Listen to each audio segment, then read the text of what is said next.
Did you know that if you got 6 hours of sleep, you are twice as likely to crash your car than if you slept for 8? Today I'm going to be talking about sleep, about how the body falls asleep and stays asleep, how that impacts your brain as well as your body, and what happens when your body can't, or in my case, won't sleep. I'm going to also be talking about my lifelong struggles with insomnia. So, sit back, relax. This is going to be an interesting video. Do you get 8 hours of sleep a night? Every night? I don't. I don't think I ever have. But if you don't, your cognitive performance is reduced. And what's even more concerning, you don't realize it. Sleep allows the brain to do certain jobs at night that impact decision-making, memory, emotional regulation, creativity, control of physical actions, and basic perception. Earlier this year, I took a course in how the brain functions, and how we can improve our cognitive abilities. And lesson 10 was all about sleep and its impact on the brain. So I wanted to share some of that information with you today and really talk to you about what the sleep cycle is, how the body sleeps, and how easily or how it can be disrupted. So your waking performance depends on how much sleep you get each night. And believe it or not, you need 8 hours of sleep. That's what they stressed in this class. As we get older, I know that older adults, we tend to sleep less, but it doesn't change the fact that our brain needs us to sleep more than you may think.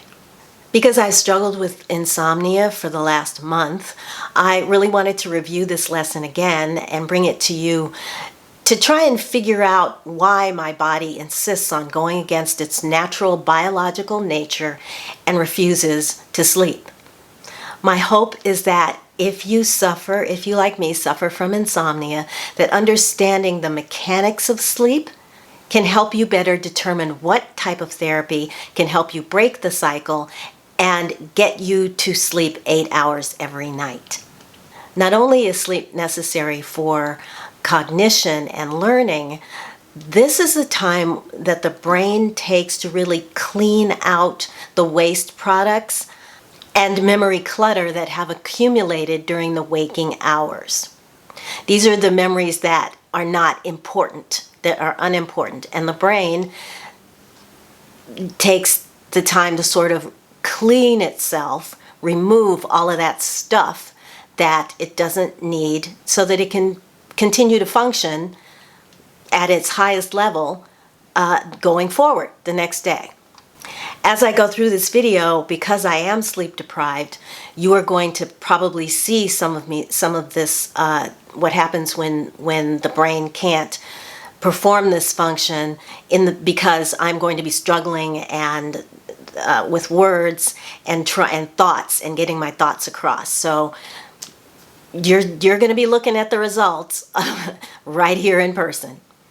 There are 5 stages of sleep, starting from wake to going into the deepest sleep, and your body cycles through these stages several times during the night. So I'm going to break these stages down, starting with number 1, or when you're awake. This is when the brain frequency cycles from beta waves to alpha waves, and you go from wakefulness to feeling drowsy and feeling like you're going to fall asleep. Next is the NREM, or non-rapid eye movement stage, and this stage has 3 phases, each progressing from wakefulness into deeper and deeper sleep.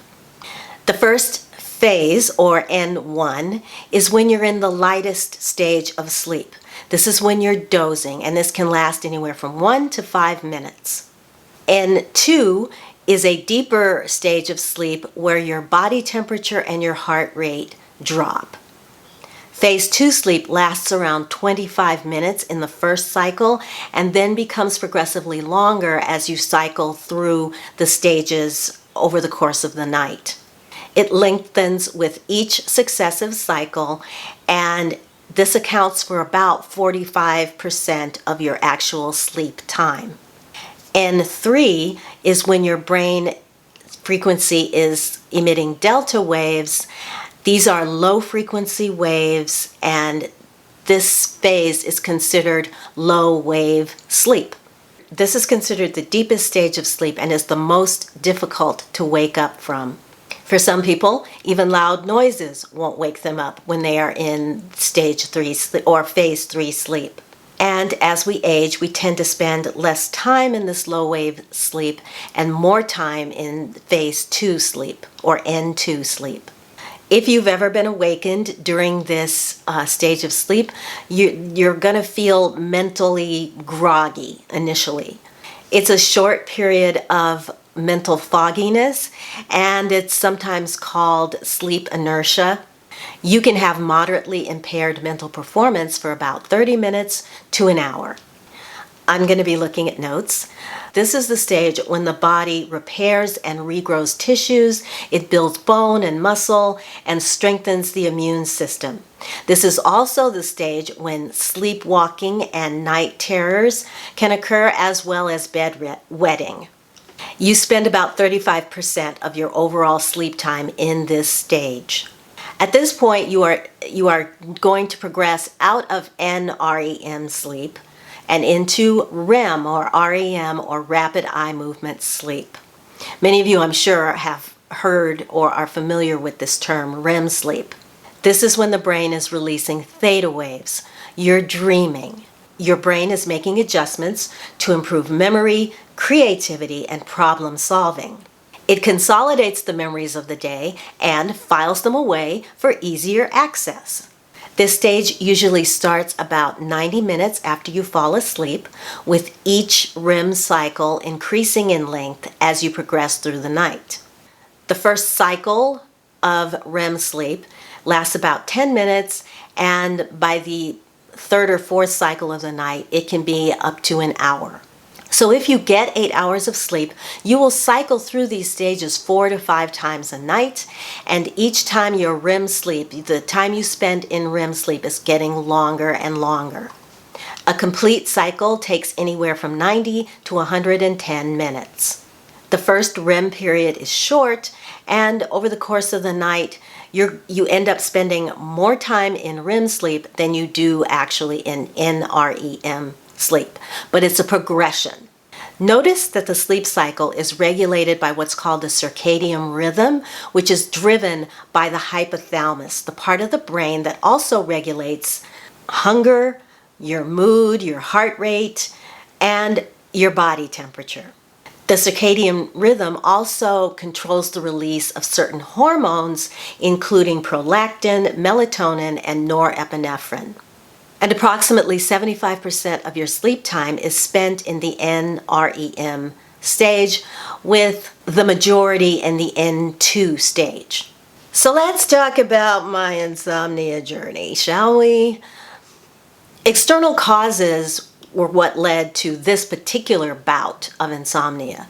And external causes can be things like pain or like chronic pain, headaches, anything that physically prevents you from sleeping. This time for me, it was, I developed a whooshing sound in my left ear. I could hear my heartbeat pumping blood through my veins in my left ear.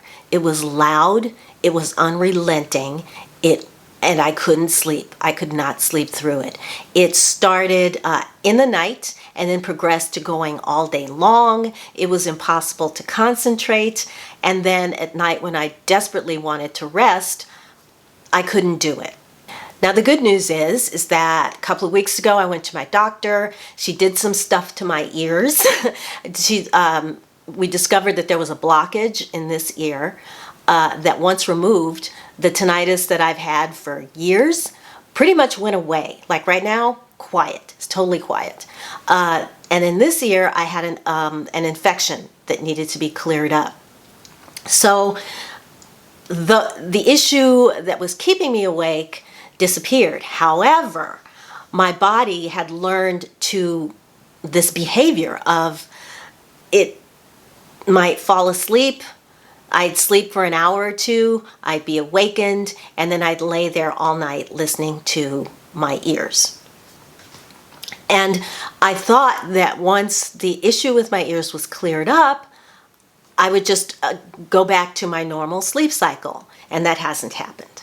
Now, I have battled insomnia since I was a child. In fact, my earliest memories are of laying in bed like 3 in the morning, just kind of hanging out, waiting for the sun to come up.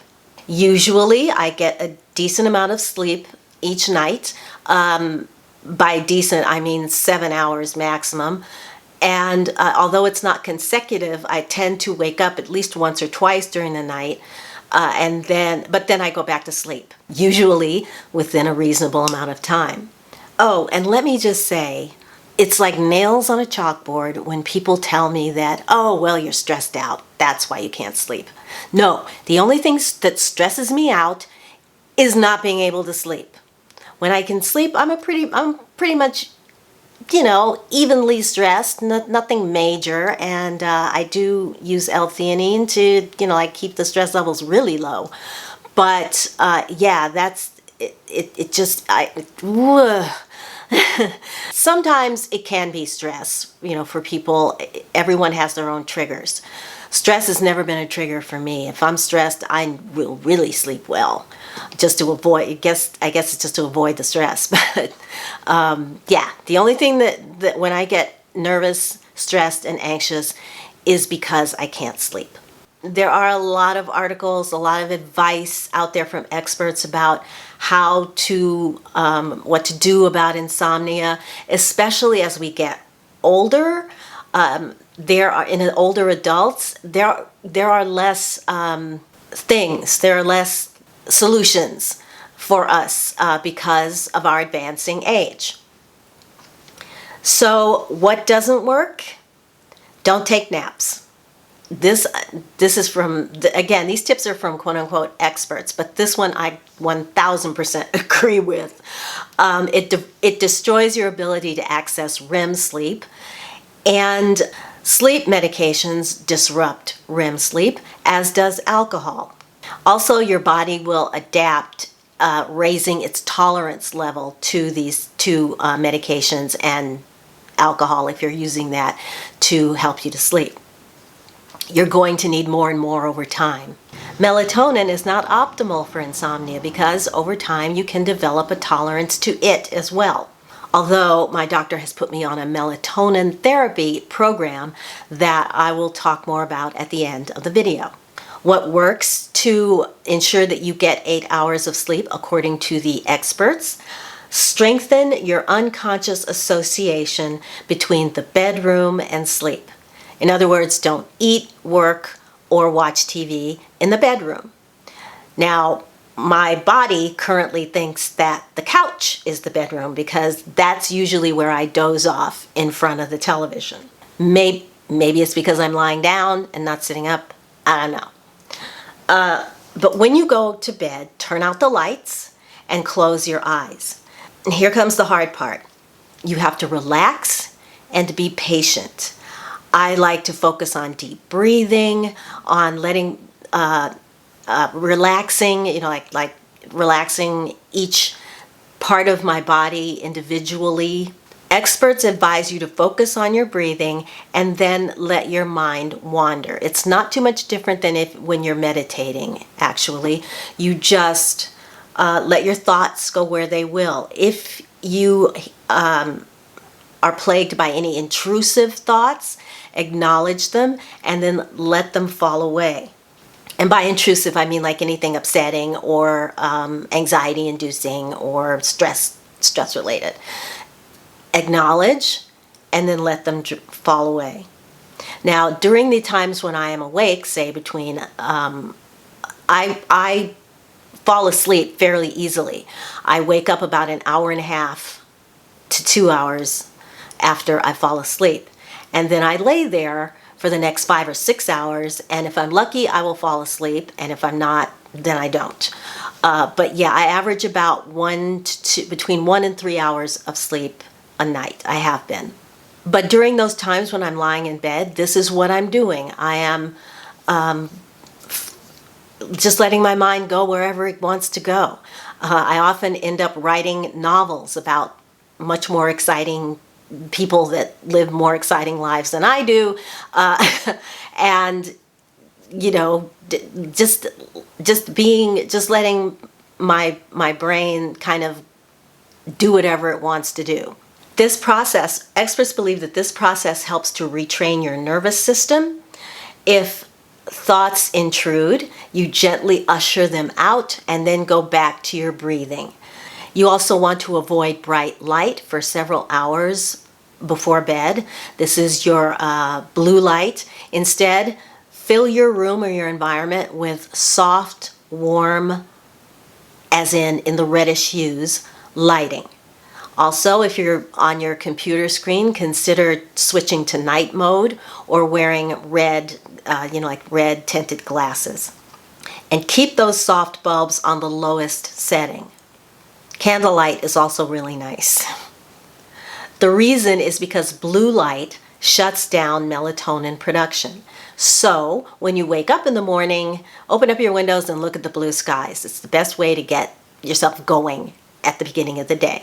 So the worst bout of insomnia that I have ever had was when I was in school. It was caused by external circumstances. A neighbor moved into the apartment above me, and her feet would hit the floor every morning at 6, and it would wake me up, and I was on a much later schedule.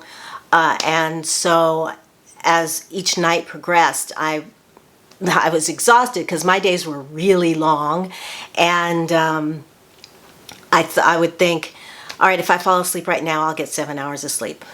All right, if I fall asleep now, I'll get 6.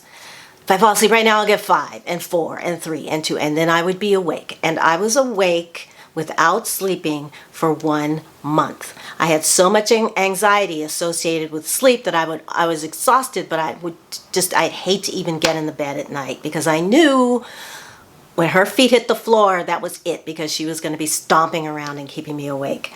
That cycle, it took a couple of medications to break that cycle and to get me to sleep again. Because my body literally forgot how to do it. It forgot how to fall asleep. This is different. I am able to sleep, I just can't stay asleep. So I can fall asleep, but then I wake up a couple hours later and I'm wide awake and bored and, can't get back to sleep. So my doctor has put me on a melatonin therapy that I take it at night. I have a couple of kinds that I have. One is timed release, and one has more things in it. But basically, I start on a low dose. She wants me to start at 3 milligrams, and then increase it gradually until I get to the level that actually is going to work. I started 2 nights ago. I also have a prescription melatonin that she gave me as well. So I started 2 nights ago, and the first night I'll show you. I did this. This is called Stress Relax. This has 5-HTP, sun-theanine, which I normally take during the day to keep stress levels low, and the melatonin. This is coated so that it doesn't upset your stomach, which melatonin that's one of the side effects that people have noticed, is that it can give you kind of a tummy ache. But this has not, and this has 3 milligrams in it. Last night, that first night, I slept maybe 4 hours and not consecutively. I got about 3 hours initially, and then I woke up at midnight, was awake until 6, at which point I fell asleep again and woke up a little bit after 7.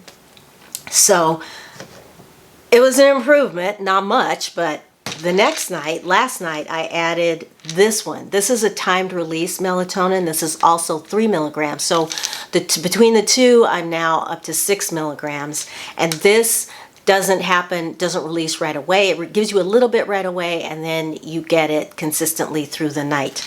This seemed to help a lot.